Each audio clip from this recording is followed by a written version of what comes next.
Hi friends, welcome to our YouTube channel education concepts.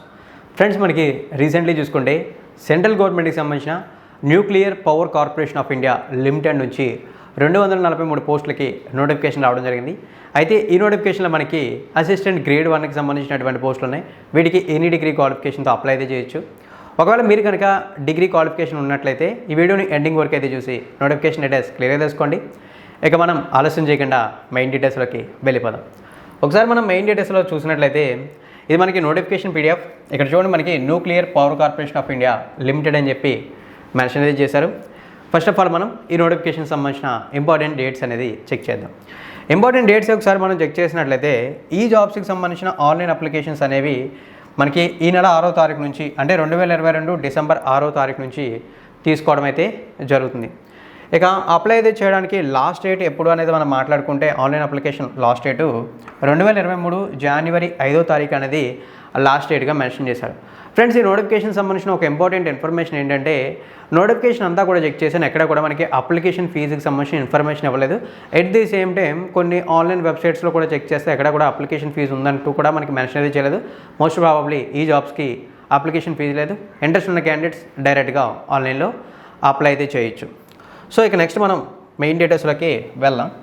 Main డీటెయిల్స్లోకి మనం వెళ్ళినట్లయితే మీకు ముందుగానే చెప్పాను కదా, నోటిఫికేషన్లో మొత్తం 243 పోస్టులు ఉన్నాయి. వీటిని మనకి వేరియస్ కేటగిరీస్గా డివైడ్ చేశారు. అందులో మనకి సైంటిఫిక్ అసిస్టెంటు, తర్వాత మనకి స్టెనోగ్రాఫరు, ఇలా చాలా కేటగిరీలుగా డివైడ్ చేశారు. బట్ ఇవన్నీ కూడా మనకు అవసరం లేదు, ఎందుకంటే మనకి వాటికి ఎడ్యుకేషన్ క్వాలిఫికేషన్స్తో పాటు ఎక్స్పీరియన్స్ కూడా అడుగుతున్నారు. సో అందుకోసం ఆ పోస్ట్ని స్కిప్ చేశాను. ఒకవేళ మీకు ఎక్స్పీరియన్స్ ఉంటే మీరు నోటిఫికేషన్ పీడిఎఫ్ లింక్ వీడియో కింద డిస్క్రిప్షన్ ఉంటుంది, ఇంట్రెస్ట్ ఉన్న క్యాండిడేట్స్ ఒకసారి చెక్ చేయొచ్చు. సో ఇప్పుడు మనం ఏ పోస్టులు అవసరం అనే దాని గురించి మాట్లాడుకుంటే మీకు ముందుగానే చెప్పాను కదా, అసిస్టెంట్ గ్రేడ్ 1 అని చెప్పి. ఇక్కడ మనకి ఈ అసిస్టెంట్ గ్రేడ్ 1కి సంబంధించిన పోస్టులే ఇంపార్టెంట్. టోటల్గా ఈ అసిస్టెంట్ గ్రేడ్ 1కి సంబంధించి మనకి ఎన్ని పోస్టులు ఉన్నాయని మాట్లాడుకుంటే 24 పోస్టులు అయితే ఉన్నాయి. సో ఇందులో మనకి అసిస్టెంట్ గ్రేడ్ 1 హెచ్ఆర్ ఉంది, అంటే హ్యూమన్ రిసోర్సెస్ ఉంది, అలాగే ఫైనాన్స్ అండ్ అకౌంట్స్ ఉంది, తర్వాత కమ్యూనికేషన్స్, ఇలా మొత్తం మనకి అసిస్టెంట్ గ్రేడ్ 1లోని 3 కేటగిరీల పోస్టులు అయితే ఉన్నాయి. వీటికి ఎడ్యుకేషన్ క్వాలిఫికేషన్ అయితే ఎనీ డిగ్రీ. సో ఇక్కడ మనం 24 పోస్టులు ఉన్నాయి. ఇందులో హెచ్ఆర్కి సంబంధించి 12 పోస్టులు, ఫైనాన్స్ అండ్ అకౌంట్స్కి సంబంధించి 7 పోస్టులు, కమ్యూనికేషన్ డిపార్ట్మెంట్కి సంబంధించి 5 పోస్టులు అయితే ఉన్నాయి. అవి ఇక్కడ మీరు క్లియర్గా అయితే చూడండి.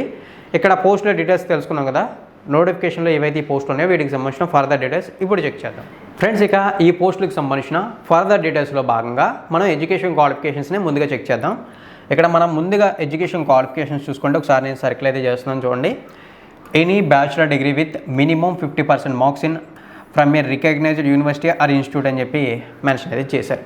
అంటే మీరు ఈ అసిస్టెంట్ గ్రేడ్ 1లో హ్యూమన్ రిసోర్సెస్ అంటే హెచ్ఆర్కి అప్లై చేసిన, ఫైనాన్స్ అండ్ అకౌంట్స్కి అప్లై చేసిన, కమ్యూనికేషన్కి అప్లై చేసినా సరే మీరు ఎనీ డిగ్రీ క్వాలిఫికేషన్తో అప్లై చేసుకోవచ్చు. బట్ డిగ్రీలో 50% ఆఫ్ మార్క్స్ అనేది మస్ట్ అండ్ షుడ్గా వచ్చి అయితే ఉండాలని చెప్పి మెన్షన్ చేశారు. మీరు ఎస్సీ అవని, ST Avani, OBC, unreserved, economically weaker section or ex servicemen, whatever, మీకు 50% ఆఫ్ మార్క్స్ అనేది మస్ట్ అండ్ షుడ్గా డిగ్రీలో వచ్చి ఉండాలి. మీరు కనుక ఈ అసిస్టెంట్ గ్రేడ్ 1 జాబ్స్కి అప్లై అయితే చేయాలనుకుంటే. ఇక ఫర్దర్ క్వాలిఫికేషన్స్ కూడా ఉన్నాయి, అంటే ఎడ్యుకేషన్ క్వాలిఫికేషన్స్ కాకుండా కొన్ని అడిషనల్ క్వాలిఫికేషన్స్ ఉన్నాయి. సో అవేంటనేది ఒకసారి మనం చూస్తే ఎసెన్షియల్ రిక్వైర్మెంట్ స్కిల్ టెస్ట్ అని చెప్పి మెన్షన్ చేశారు. అంటే అడిషనల్ క్వాలిఫికేషన్స్ ఏమి ఉండాలని మెన్షన్ చేశారు. అది ఇక్కడ చూసుకుంటే a speed of 30 words per minute in English typing on PC, అంటే మనకి పర్సనల్ కంప్యూటర్, కంప్యూటర్లో 30 words per minute English typing అయితే వచ్చి ఉండాలని చెప్పి మెన్షన్ చేశారు. ఈ టైపింగ్ కనుక మీకు వచ్చి ఉంటే మీరు డిగ్రీ క్వాలిఫికేషన్తో ఈ జాబ్స్కి అప్లై చేయొచ్చు. ఇంకా ఎటువంటి అడిషనల్ క్వాలిఫికేషన్స్ అంటూ కూడా ఏమీ లేవు. ఇక మనం పోస్టుల రిమైనింగ్ డీటెయిల్స్ని ఇప్పుడు తెలుసుకుందాం. ఫ్రెండ్స్, ఇక మనం ఈ పోస్టులకు సంబంధించిన రిమైనింగ్ డీటెయిల్స్లో భాగంగా శాలరీకి సంబంధించిన వివరాలు ఒకసారి తెలుసుకుందాం. శాలరీకి సంబంధించిన వివరాలు ఒకసారి మనం చూసుకుంటే లెవెల్ 4 ప్రకారం శాలరీ ఉంటుందని చెప్పారు. అంటే basic pay 25,500 with all allowances add చేసుకుంటే అరౌండ్ మనకి 35,000 to 40,000, అంటే 35,000 నుంచి 40,000 మధ్య శాలరీ వచ్చే అవకాశాలు ఉన్నాయి. 35K to 40K between salary వచ్చే అవకాశాలు ఉన్నాయి. అలాగే మనకి ఈ జాబ్స్కి అప్లై చేయడానికి ఏజ్ లిమిట్స్ ఏంటో కూడా మెన్షన్ చేశారు. అంటే ఎంత ఏజ్ ఉండాలి, ఎంత ఏజ్ వరకు అప్లై చేయొచ్చు అని చెప్పి మెన్షన్ చేశారు. అది చూసుకుంటే ఈ జాబ్స్కి అప్లై చేసే వాళ్ళకి మినిమం 21 years ఉండాలి, మ్యాక్సిమం 28 years వరకు అప్లై చేయొచ్చు. ఈ మ్యాక్సిమం 28 years అనేది అన్రిజర్వ్డ్ కేటగిరీ వాళ్ళకి అప్లికేబుల్ అవుతుంది. అలాగే మనకి సెంట్రల్ గవర్నమెంట్కి సంబంధించిన జాబ్స్ కాబట్టి ఏజ్ రిలాక్సేషన్స్ ఉంటాయి. అవి ఒకసారి మనం చూద్దాం. ఆల్రెడీ తెలిసే మీ అందరికీ, బట్ ఎనీవే చెప్తున్నాను. ఎస్సీ ఎస్టీ కేటగిరీ అంటే షెడ్యూల్ క్యాస్ట్ అండ్ షెడ్యూల్ ట్రైబ్కి సంబంధించి 5 years, ఓబీసీ అంటే అదర్ బ్యాక్వర్డ్కి సంబంధించి క్లాసెస్కి సంబంధించి 3 ఇయర్స్, అది కూడా నాన్ క్రీమీ లేయర్ అయి ఉండాలి ఓబీసీలో, అది కూడా మీరైతే గుర్తుంచుకోండి. ఇక నెక్స్ట్ మనకి పర్సన్ విత్ డిజేబిలిటీకి సంబంధించి 10 ఇయర్స్ ఆఫ్ ఏజ్ రిలాక్సేషన్ ఉంది అని చెప్పి మెన్షన్ అయితే చేశారు. సో ఇవైతే మీకు age limits and age relaxation సంబంధించిన డీటెయిల్స్. ఫ్రెండ్స్, నోటిఫికేషన్ సంబంధించిన almost all main important details అన్నీ కూడా కంప్లీట్ అయితే చేశాను. ఇక రిమైనింగ్ డీటెయిల్స్ అంటారా, సెలక్షన్ ప్రాసెస్ ఎలా ఉంటుందో తెలుసుకోవాల్సి అయితే ఉంటుంది, ఎగ్జామ్ ఏ లాంగ్వేజ్లో జరుగుతుంది, ఎక్కడ జరుగుతుంది, జాబ్ లొకేషన్ ఎక్కడ, ఇటువంటి డీటెయిల్స్ మాత్రమే తెలుసుకోవాలి. ఇప్పుడు మనం అవి చెక్ చేద్దాం. ఫ్రెండ్స్, నోటిఫికేషన్ సంబంధించిన ఫైనల్ డీటెయిల్స్ అనేది చెప్పబోయే ముందు ఈ నోటిఫికేషన్ సంబంధించిన one of the important and main information ఇప్పుడు మీకు నేను చెప్తాను చూడండి. అదేంటంటే ఈ జాబ్స్ని ట్రైనీస్గా తీసుకోవడం అయితే జరుగుతుంది. మీకు చెప్పిన శాలరీ అయితే వస్తుంది, బట్ ఇనీషియల్గా ట్రైనీస్గానే ఉంటారు, అది గుర్తుంచుకోండి. సో ఈ ట్రైనీ పీరియడ్ చూసుకున్నట్లయితే మనకి 5 ఇయర్స్ అయితే ఉంటుంది, అంటే 5 సంవత్సరాలు అయితే ఉంటుందని చెప్పి మెన్షన్ అయితే చేశారు. 5 సంవత్సరాలు కంప్లీట్ అయిన తర్వాత మీరు పర్మనెంట్ అవుతారు, అది గుర్తుంచుకోండి. అయితే ట్రైనీ పీరియడ్లో మనం జాయిన్ అయ్యే టైంలో జాబ్ అయితే గెట్ చేసి నార్మల్ సెంట్రల్ గవర్నమెంట్ జాబ్ లేదా గవర్నమెంట్ జాబ్ ఎలా అయితే గెట్ చేస్తాం సేమ్ అదే ప్రాసెస్, బట్ ఇనీషియల్గా కొంచెం ట్రైనింగ్ పీరియడ్ అయితే ఉంటుంది, అది 5 ఇయర్స్ అయితే ఉంటుంది, కాస్త ఎక్కువగా.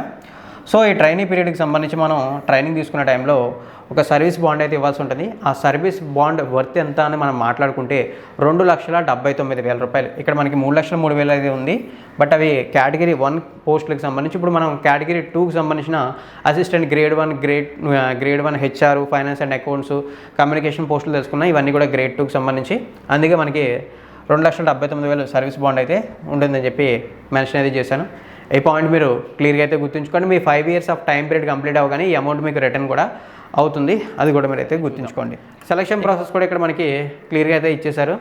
సో ఇక్కడ మనకి మెన్షన్ చేసింది ఏంటంటే CBT, కంప్యూటర్ బేస్డ్ టెస్ట్ అయితే ఉంటుందని చెప్పి మెన్షన్ అయితే చేశారు. సో ఈ టెస్ట్లో క్వాలిఫై అయిన వాళ్ళకి సంబంధించి స్కిల్ టెస్ట్ ఉంటుంది, అంటే టైపింగ్ సంబంధించిన టెస్ట్ ఉంటుంది. ఫస్ట్ కంప్యూటర్ బేస్డ్ టెస్ట్లో కనుక మంచి మార్క్స్ అయితే గెయిన్ చేసి మెరిట్ అయితే ఉండి, తర్వాత స్కిల్ టెస్ట్ కూడా మీరు క్వాలిఫై అయితే మిమ్మల్ని షార్ట్ లిస్ట్ చేసి మెరిట్ బేసిక్ మీద జాబ్స్ అలాట్ చేయడం అయితే జరుగుతుంది. ఇదైతే మనకి సెలక్షన్ ప్రాసెస్కి సంబంధించిన డీటెయిల్స్. ఫ్రెండ్స్, నాకు తెలిసి ఈ NPCL రిక్రూట్మెంట్ 2022కి సంబంధించిన కంప్లీట్ డీటెయిల్స్ నేను ఎక్స్ప్లెయిన్ అయితే చేశాను అనుకుంటున్నాను. ఇన్ కేసు ఒకవేళ మీకు ఏమైనా డౌట్స్ ఉన్నట్లయితే తప్పనిసరిగా కామెంట్ సెక్షన్లో కామెంట్ చేయండి. మరిన్ని ఇటువంటి రెగ్యులర్ జాబ్ నోటిఫికేషన్స్ కోసం మన ఛానల్ని సబ్స్క్రైబ్ చేసి నోటిఫికేషన్స్ కోసం బెల్ ఐకాన్ని యాక్టివేట్ చేయండి.